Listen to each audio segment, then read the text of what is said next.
Welcome back. This is Open Exchange, and we are coming to you live from the CNBC-TV18 Motilal Oswal studio. Well, in the next few minutes, we'll be getting the pre-opened rates. So let's try to squeeze in a couple of derivative strategies. Rajesh Palvia, VP Technical and Derivative Research at Axis Securities, joins us on the show. Hi, Rajesh. Good morning. How are you approaching trade, and what are the strategies you have for us? Good morning, Ajit. So, looking at the near-term setup, we believe that some sort of consolidation action we can witness for Nifty at this juncture. And looking at the data setup, a lot of call writing has been there at 17,700, 17,800 strike.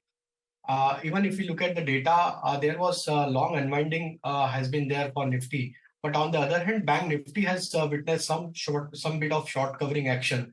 So Bank Nifty is looking attractive, and we believe that Bank Nifty can exhibit further more bullishness from the current level. But for on the Nifty, we believe some sort of range bound behavior we can expect towards this weekly expiry. Just to play this range bound setup for Nifty, we are initiating here short strangle strategy, where we are writing out of the money call and put. So we have picked up a strike of 17,550 put to short, and on the higher side, as the resistance is at 17,800. So we will write this both the strike call and put, 17,800 call option at 14 rupees and 17,550 put option at 16 rupees. So almost you are pocketing around 30 rupees premium by writing this call and put. So short strangle could work for this weekly expiry to play this range bound behavior. We expect stock-specific momentum is likely to continue on the bullish side. So we have three buy calls. First is PI Industry. Strong breakout on the daily chart. Almost 8-day consolidation breakout is there. Stock is now comfortably holding above 50-day moving average. Looking at the data setup, long built-up was there. So we expect PI Industry can continue its upward momentum towards 32.20, 33, 32.50 level. One can buy this stock with stop loss of 31.30. Another stock which we like, that is IRCTC. After making a base of almost 3 weeks, now stock is giving breakout, and long built up was there in the previous trading session. So looking at the structure for IRCTC future, we believe that this stock can scale up further higher towards 625 to 630. One can buy this stock with stop loss of 590. Third stock is from pharma space, that is Glenmark. Stock has managed to give breakout of all its time frame like monthly, weekly chart. And looking at the breakout, we believe that this stock can rally further from the current level. 530, 540 could be the possible target. One can buy this stock with stop loss of 495. All right, thanks a lot for that. So those are some ideas coming through. But one of the stocks in focus yesterday was Angel One. It reported a very good set of numbers, and the stock was up about 6%. Remember, there's a lot of volatility in the capital markets, and despite that, the revenue and the EBITDA saw a double-digit growth, while the margins also expanded. The total client base also rose by 10% sequentially in the operational data for Q4. To discuss more on this and the way forward, we have Dinesh Thakkar, the Chairman and Managing Director at Angel One. Mr. Thakkar, always a pleasure speaking with you. Thanks a lot for joining in on CNBC TV18. There are many positives in the numbers this time around. Thank you, sir. The cost-to-income ratio, though, is the lowest that we've seen in the past many quarters. So that's a great thing. Just wanted to understand whether it's a sustainable trend. In Q4 of this year, your cost-to-income ratio fell to about 42.5%. Do you think it can fall further? And what do the trends look like over the next few quarters? See, we are not focusing more on improvising our cost to revenue ratio, because we want to focus more on market share. So this time it was better because there was one reversal of ESOP cost, which was not a big amount. But primarily what I wanted to say is that we are into kind of an investment mode, where we would be focusing more on getting market share or getting a more wallet share from a customer. So we would be happy to sustain this kind of margins and focus more on growth. So can you give us some numbers on what the the strategy has been so far? How much market share have you been able to grab, say, in the last 1 year? And on increasing wallet share as well, what would that mean in terms of numbers over the next 6 to 12 months? Yeah. Today, our market share in incremental market, the client is around 21 to 22%. So definitely we are focusing to be number one, so it has to be much higher than that. On active NSE customer base, it is 13.1, which is improving every quarter on quarter.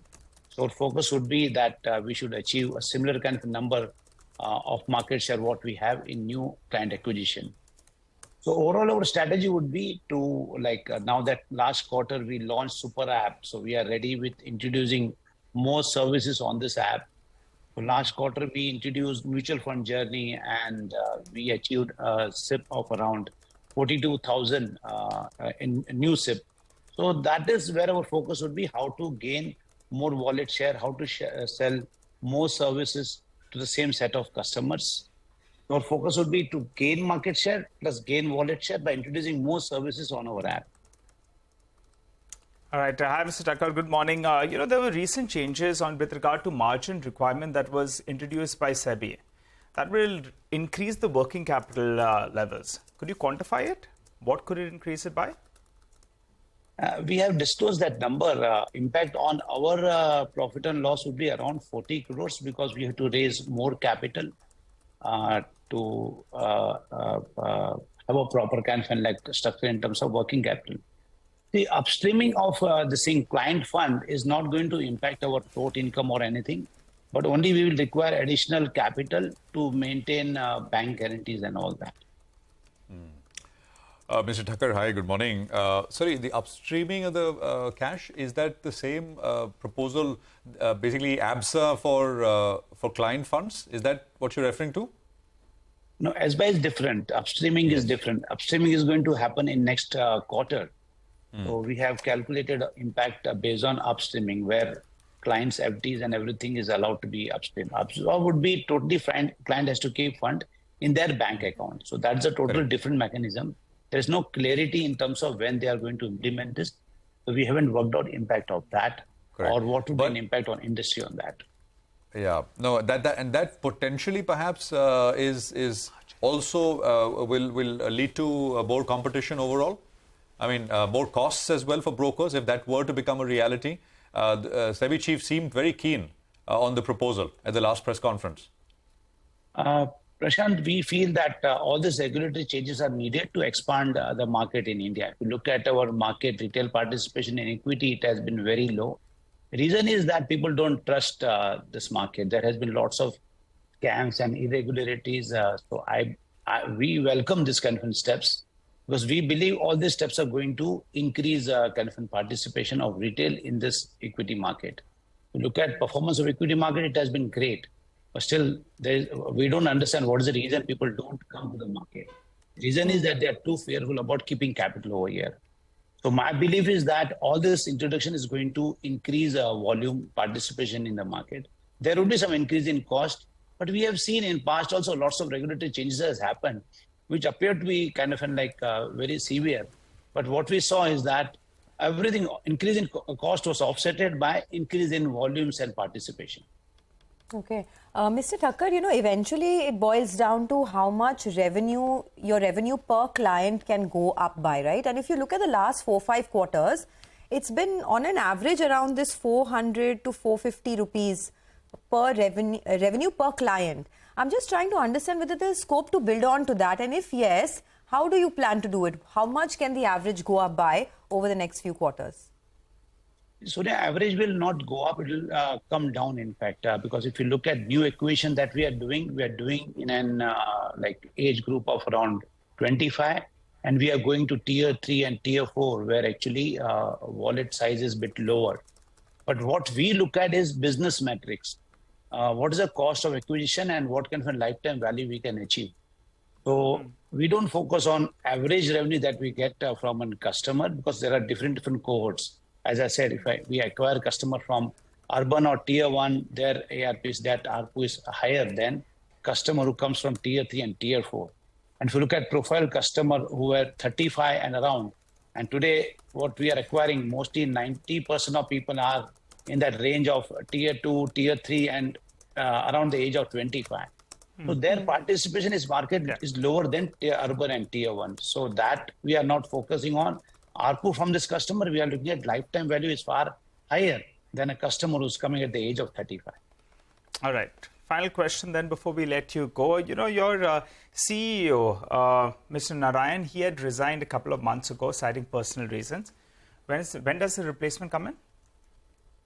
We are looking out for a right candidate. As I said, that we have to look at the future of next 3 to 5 years of Angel, where we are transforming So ourselves by when could we hear a big announcement, sir, since you all are already looking out? It is very difficult to say the date, but search is on, I would say. So by the first quarter, we'll hear it. I can't give a confirmed date because it's a very senior position. We have to find the right candidate. Okay. Sure. We wish you well in that, yeah. Mr. Thakur, just one last thing. If I just look at earnings expectations from Angel, 23 over 22, I mean, I'm looking at a few sort of analysts who cover the company. They've penciled in about between a 25 and 35% growth in 23 over 22. And 24 over 23 is more flattish. There is some growth, but very muted kind of growth. Could you just give us, I mean, if you can give us numbers, that's great. If you have anything in mind, or how to think about this? See, this is analyst view, so we would not be able to give any number in terms of future because we don't give future projections and all that. But what I believe this industry would be growing at a far more better rate than what it was in FY23. FY23 was very lackluster year. So I'm expecting this growth would be better next year. And based on that, I'm expecting industry is going to grow higher than what it grew last year. And always we have been gaining market share. So overall, I see a lots of positive growth in coming years also.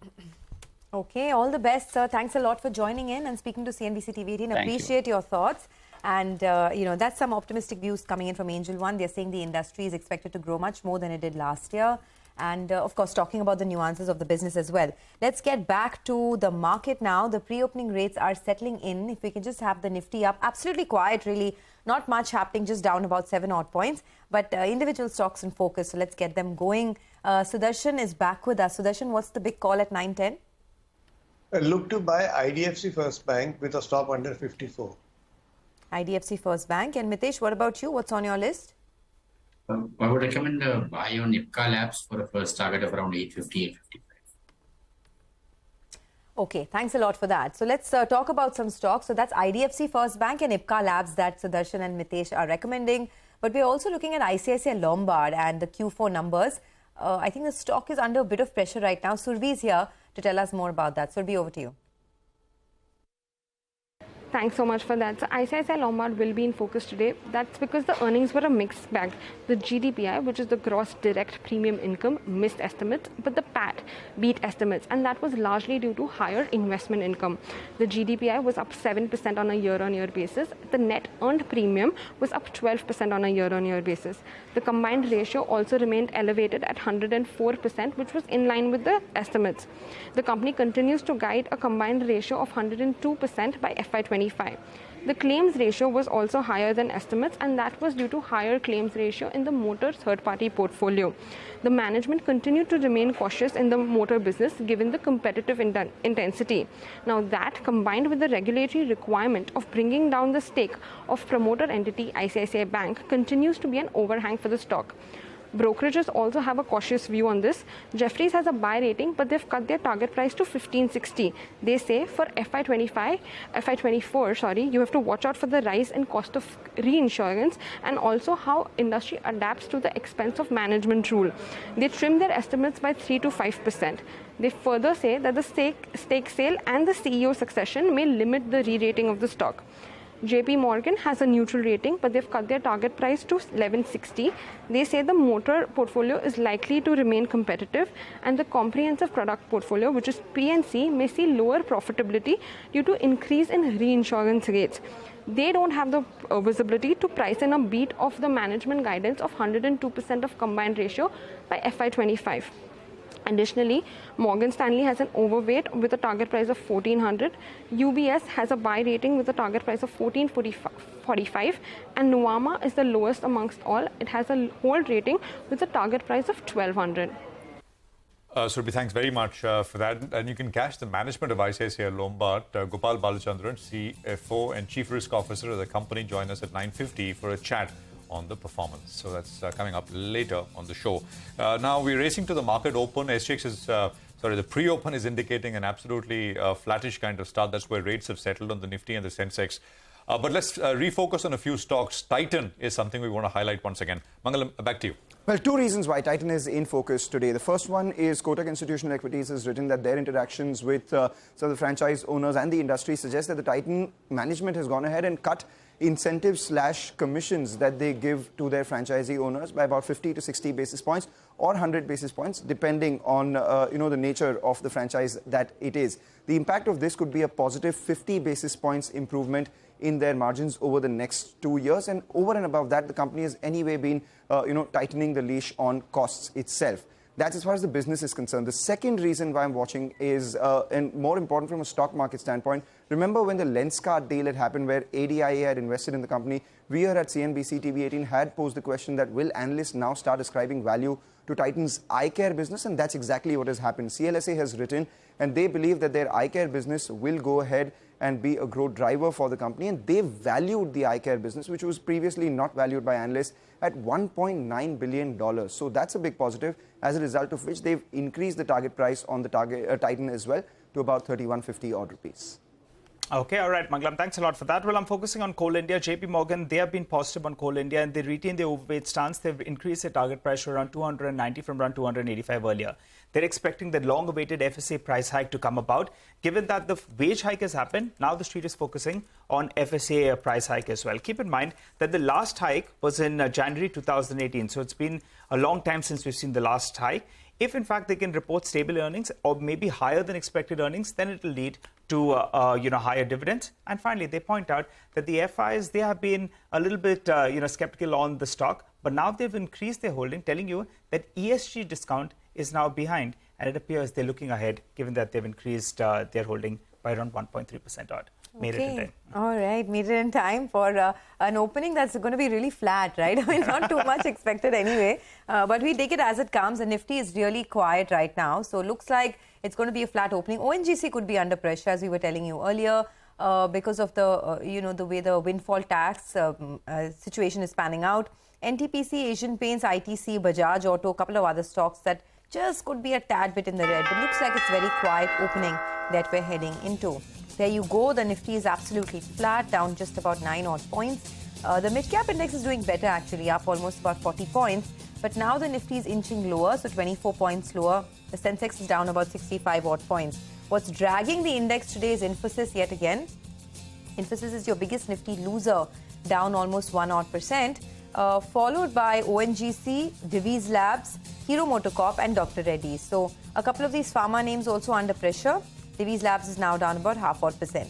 ITC is sulking just a tad bit, but it's had a fairly smooth run. I mean, it's up 20% this year already. Just a tad bit under pressure as we speak. Nothing alarming. Kotak Mahindra Bank, Sun Pharma, SBI Life, a couple of other stocks that are trending in the red right now. What's on the green side is metals. Tata Steel, Hindalco, all looking pretty good. You have Britannia, L&T, BPCL also in the green. Eicher Motors has been trending higher lately. M&M is looking good. Grasim, that was one of the picks that Sanjeev Bhasin had given a while back. Grasim is in the green. Tata Motors, Axis Bank, HDFC Bank are a couple of other stocks that are not looking too bad. Otherwise, it's a very, very quiet market. Just marking time around the 17,600 level. In the broader markets as well, barring something like an ICICI Lombard, there are no major reactions either way. Nigel will, of course, talk about that. But otherwise, really comatose sort of a market opening. Indeed, Sonia. But, there are those select stocks that are doing well, actually, from the broader market. So, Piramal Pharma, that stock's up close to around 5% odd. Remember, the stock is nearly a third of what it was when it listed. But this morning, it's reacting to news that the US FDA has concluded its inspection and they've issued an EIR report. That's the Establishment Inspection Report. So that's one of the big gainers from the broader markets. A couple of other notable movers today. ICICI Lombard, that's reacting negatively to its set of numbers. So that comes up for you on the screen. You have Tata Coffee as well. That is also reacting to its set of numbers. So that one as well should come up for you on the screen. For the time being, it's a little bit higher. The numbers were more or less flattish. Few more stocks that are on focus. Som Distilleries, we had the management who joined us, a couple of weeks ago, and they were talking about the enhanced capacity. It's come on stream in Karnataka, and in fact, in the last 1 month or so, that stock is up nearly around 15% or thereabouts. So good going on that stock. So otherwise, a quieter start for a few stocks. They're bucking the trend today, Prashant. Absolutely. Maybe we can look at something like a Yes Bank. It's coming up on my screen with some volume-led activity. We'll see if there is, okay, 1.5%. It's quiet, I think, as both Sonia and Nigel have been pointing out. Despite some of these sort of jumpy kind of moves that we just highlighted. For the index, it's kind of flattish on the Nifty as well. The sensex, the mid and the small cap part of the market is doing much better. Those indices are in the green, and we should just take a very quick look at the Nifty Bank as well to see what that is doing. Nifty Bank yesterday kind of did not have a negative close. It's the stronger of the two indices between the Nifty and the Bank Nifty. We've got about a 50-odd point move. That's flat, I mean, for an index at 42,000, 43,000. Mid-cap, small-caps doing better. Look, too early, but maybe we can still take a quick look at the market breadth overall, the advanced decline ratio, and see which way things are. And then we'll bring in Gautam Shah, who's waiting by, I think, market breadth on your screen in just a bit from now as well. There you go. 1,500, 1,600 stocks are higher, 640 stocks are lower. More on that in just a bit. Gautam Shah is joining us now, founder and chief strategist at Goldilocks Premium Research. Gautam, good to have you with us here. Thanks very much for your time as always. So we had a very nice 1,000-point up move, Gautam, and I think it came quickly, as these moves often do. Then sort of results have come through, a few, especially from the IT space, which has spoiled the mood a little bit. Global markets, no real big indications one way or the other. Which way, near to medium term, according to you from here, Gautam? Good morning, Prashant. Well, I don't think the markets have a trend because while everybody talks about this 1,000-point recovery that we've seen in the last couple of weeks, let's not forget in the first half of March, you had a similar 1,000-point fall all the way from 17,800 to 16,800. And, there is a saying, a rising tide lifts all boats. I think that's really what has happened in the last couple of weeks, because there was this wave of negativity and, short positions in the market as we ended the month of March. And I think all of that has pretty much got nullified because the market has not allowed you to really maintain a cautious or a bearish stance. But having said all of that, I think as a technician, I do believe that the area around 17,800 is extremely important.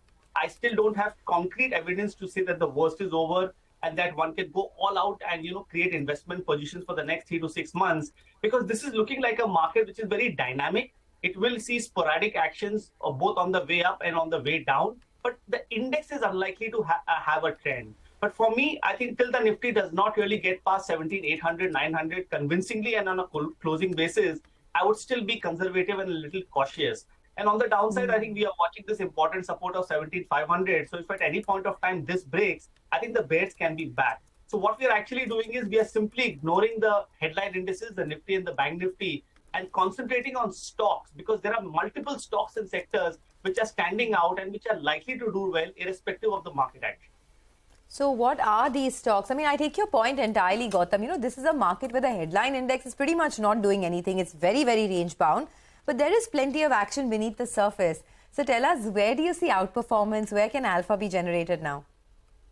Well, there are a couple of sectors which have come back beautifully in the last couple of weeks. I want to obviously start about pharma, because it was a sector which was in a mega bear market for almost 18-20 months. So that index has come up really well, and I see further upside. This finally looks like a turnaround for good. There have been multiple turnarounds which failed in the last 12 months. But this turn, I think, looks very, very good on the charts. And I do believe that the pharma index can give you anywhere between 10 to 15%, even from these levels. Secondly, I think we love real estate. I think it's always was our favorite in the last 2 years. It's just that because of the market correction, the index came off. But the big boys actually, stood out. I mean, look at a DLF, look at an Oberoi Reality. Despite the market weakness, they stood out really well, and now it's coming back quite strongly. So real estate, I feel, is going to be the theme for the next 3 to 6 months. Across the board strength is what I'm looking at. And I would top that up with PSC, the entire PSC basket. I've been a big fan of it for quite some time now. And I think every time there is a dip, there is this rebound. So the typical Coal Indias and the NTPCs and the power grids of the world, and add maybe a few PSU banks, I think this entire basket looks good. So these three would be our best bets at this point. And obviously, to add capital goods, the only sector which did not fall in this 4-month downtrend that you saw in the recent past. So these 4 sectors, I think, stand out for me. All right. Hi, Gautam. Good morning. Always good hearing your thoughts. So pharma is bracing to come out of that multi-year lull. So let's see how that goes. 10 to 15% upside even from here. What about the IT index? That's been the big underperformer this year, particularly in this month. Your view from here? Agreed. I think the Infosys results has not helped. But if you really go into the mid-cap IT space, there hasn't been too much damage. Most of the mid-cap IT stocks have actually held out. I can give you a lot of names, a Persistent, a Cyient, and whole host of names which have done quite well in the mid-cap IT space. Large-cap IT has been a bit of a problem, but I see it as an opportunity for long-term investors. I think whatever negative was there is already out pretty much after the recent results of Infosys. And I think from these levels, you really cannot lose money as an investor. So there is no trading opportunity as I see in IT. But if you are having a horizon of 12, 18, 24 months, I think these are good levels to chip in. And that's what we are advising to our clients at Goldilocks. 45 points lower now on the index. We're, I think at the low point of the morning, 17,616 is where we find ourselves at. Piramal Pharma is, I think, the only one which I can, reasonably large name, which I can see with any big gains on it. That's up 7% or so. Yes Bank has moved up a little bit. It's up about 4%. And there is Prestige Estates, which is up about 3%. KRBL, PNB Housing are some of the others in the 2.5% range. The security services company SIS is up about 3% or so at about 390. Gautam, what's your view on two things? One, I don't know if you've looked at the dollar index. Many believe that's on the verge of giving a break below 100. And what will it do? What will it mean for metals and steel in particular, in your opinion? Well, yes, I think there is a lot of talk around the dollar index, but I just feel that the intermarket relationship between equities and Indian equities and the dollar index is not so much. So I would not be a big fan of saying that because the dollar index is going to fall big, equities are going to do well. I think that's unlikely to happen given the relationships of the last 3 to 6 months. But I think more importantly, I'm watching the USD INR. I think, that's been stuck in a range for about 4 months now. And if USD INR were to break 80, 81, 81.5, I think that will be a big thumbs up for the rupee. So that's something which I'm watching very closely. And on the metals, well, it's been an underperformer. It's seen a large fall. Even in the recent 1,000-point recovery, metals haven't really participated. And I do believe that it will find selling pressure at high levels. And if the Nifty were to get into a downtrend once again, which is possible, I think metals will be the punching bag. So stay away from high beta is the call. Stay away from a typical bank or a metals or even a Reliance Industries. 3 big pockets of the market which are high beta, I think should be avoided.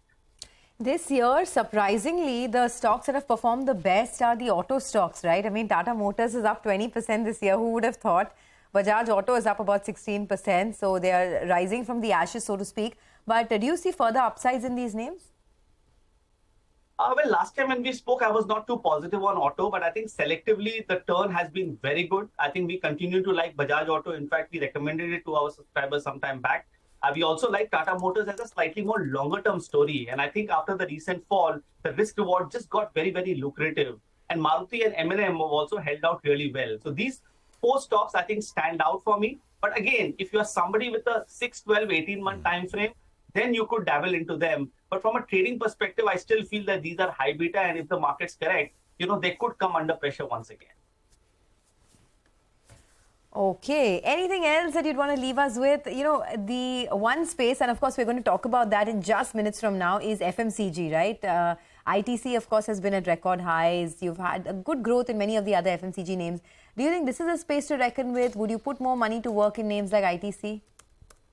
Well, ITC is just holding the index, single-handedly. A stock that we really liked for a very long time. And I do believe that it is going to do bigger things, from here. So we like it as a hold, maybe a buy on dips. But another space which I think investors should look at, and I spoke about it last time as well, is gold and silver. I think it's a matter of time before gold starts hitting new lifetime highs on the international prices, which is past 2070. And I see a possible 20 to 30% move on silver towards a level of $29 to $30. So equities, I think in general, is going to be in a range for the whole of this year. But gold and silver is clearly in a trending move up. All right, Gautam, thanks very much. And those intermarket divergences are absolutely right. I mean, gold has been moving up, but the gold finances have not been. Used to be a time when there used to be a pretty tight correlation, but not anymore. Muthoot is doing what it is doing. There are other factors, of course, which were not. Actually, some of them have moved in tandem. If you pull up Manappuram, you pull up Muthoot the last 1 month, and even CSB Bank, from the banking pack, though the Nifty Bank is not at a 52-week high, CSB Bank is 50%. We had the management who said. But I'll tell you, Nigel, something. I think CSB is about 40% gold loans. 45. No, it's around 45% right now. But Muthoot is the most pure play gold finance company. I mean, they do a little bit of microfinance, and that's the reason I was only making the point that when gold prices move, Muthoot and Manappuram see large moves, which has not been the case. CSB, of course, has done well. Muthoot as well, I think, from the lows of, low was 900. Yeah, even the fall has been, Nigel, so great, right? From 1700 down to about $1,000 or so. So even Manappuram, I think we should pull up the last 1 month chart because it's moved up a little bit. Yes. By the way, ICICI Lombard, guys, right? I mean, I don't remember the last time that stock reacted in a positive way to a quarterly earnings set. It's just, disappointing. The two segments there, auto and health, both have been suffering for a long time. And Surabhi was highlighting this right before markets open. The stock's down about 3% on very large volumes as well. So 950, that chat with the management comes up. So there you go. So 1,096 on ICICI Lombard right now. Sonia. Okay. Now, I just want to make this point, after such a big rally that gold has seen, Gautam Shah sticking his neck out and saying that there'll be an additional up move. And this is still a good time to buy gold. It says something about that asset class. He said silver will rise another 20 to 30% from here. This is on top of the rally that we've already seen. So that says a lot about risk aversion towards equities and the move in gold. But let's focus on the FMCG and consumption space now. In Q4, volume-led growth is expected to return in the FMCG sector with a gradual improvement in rural demand. Now, according to Prabhudas Leeradhar, the demand is expected to be mixed in the consumption space, while margins will improve in Q4. We have Kumar Rajgopalan, who's the Chief Executive Officer at Retailers Association of India, and Amnish Agarwal, the Head of Research at Prabhudas Leeradhar, joining in now to tell us what to expect.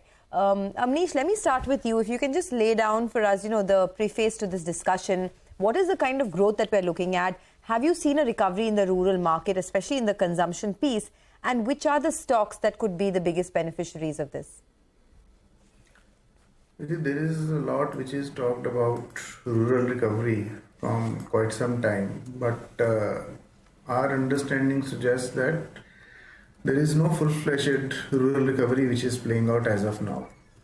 Because there are, for example, the discretionary pack in the rural India is under pressure not only in consumer staple but in consumer discretionary durables, etc. as well. And in case of, you can say, your staples also, there are certain, you can say, items in food products or maybe your detergents, etc., which are showing uptake. But so in rural India, I think it is not a broad-based uptake or green shoots which are visible because of, you can say, the inflation which has been there. Yes, of course, the earlier down trading is somewhat winding up, but there is no clear visibility as of now, and a lot depends upon how this crop goes and how the monsoon season plays out.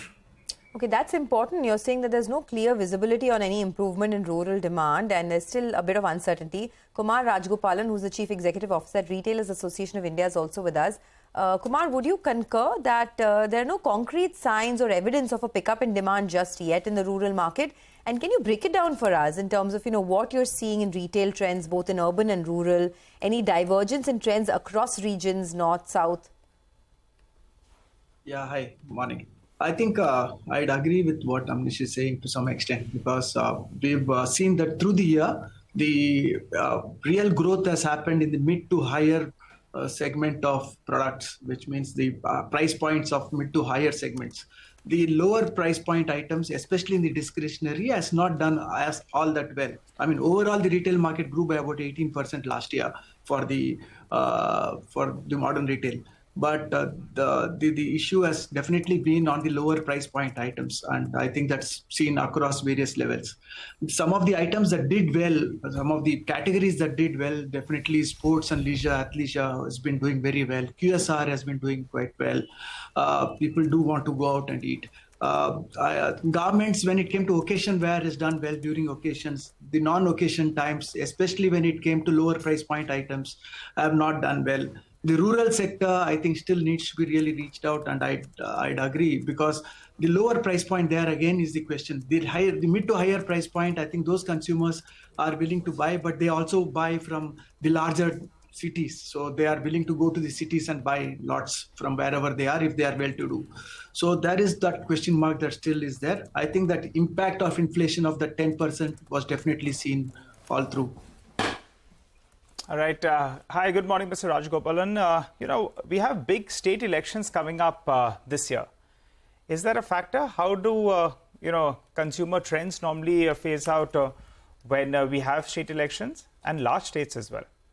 Yeah, that's a very nice question, actually, because we hope that there would be lots more money, disposable money in the hands of people, and you'll need to bring in some policy level decisions to make sure that people feel the ability to buy, or at least they have this confidence that they are going to be in a better position going forward. Retail is all about expectations of where one would go the next year and the year after that.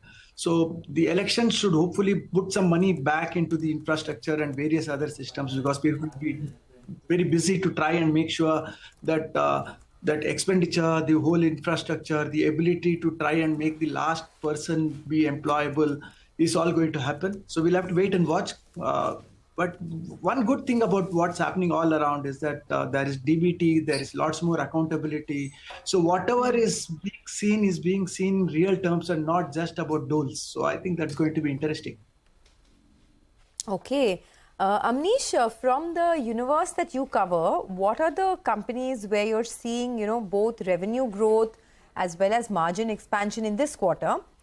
And perhaps stocks where there continues to be a little bit of valuation headroom as well?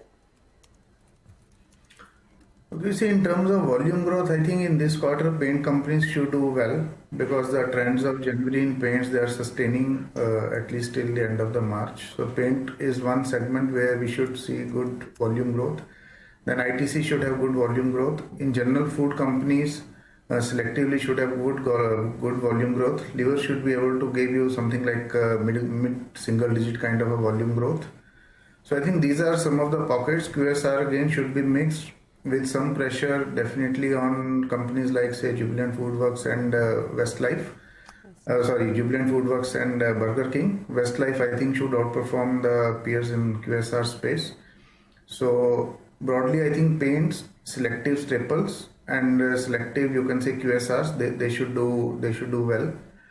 As far as margins are concerned, I think clearly at this point of time, it is again very, you can say, company specific factor. The companies which are more using the raw materials which are crude linked and which have seen softening in the past 3 to 6 months, for example, the paint companies, the companies like, say, Pidilite, so they should gain. Some of the companies like, for example, Liver, which have got large gains to come due to reduction in the prices of various crude linked items, as well as palm oil, they should gain.